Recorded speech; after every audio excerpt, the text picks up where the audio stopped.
Hi guys, आज हाम्रो सानबाको blog फेरि सुरु भइसकेको छ। अनि आज हामी पार्कमा खेल्न आएको छौँ अनि हामी धेरै रमाइलो गरिरहेका छौँ।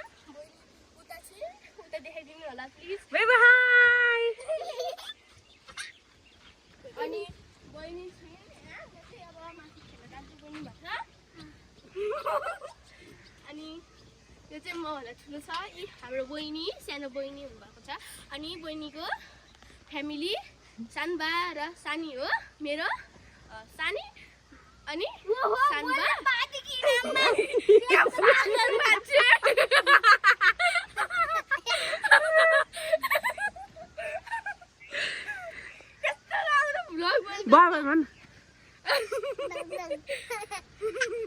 अनि बहिनी खेलिरहेको छिन्। बेबु अब हामी धेरै गेम खेल्नेछौँ।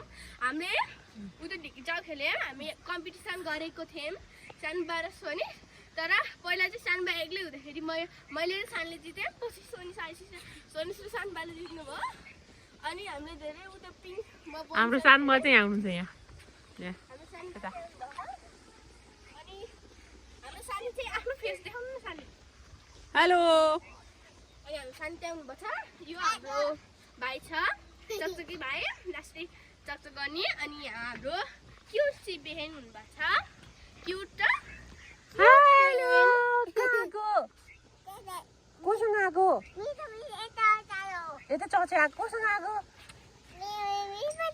बस बच्चु कोसँग आएको नि? ड्याडी खोइ, ड्याडी खोइ। कुन हो ड्याडी? बोलाऊ त, ड्याडीलाई बोलाऊ।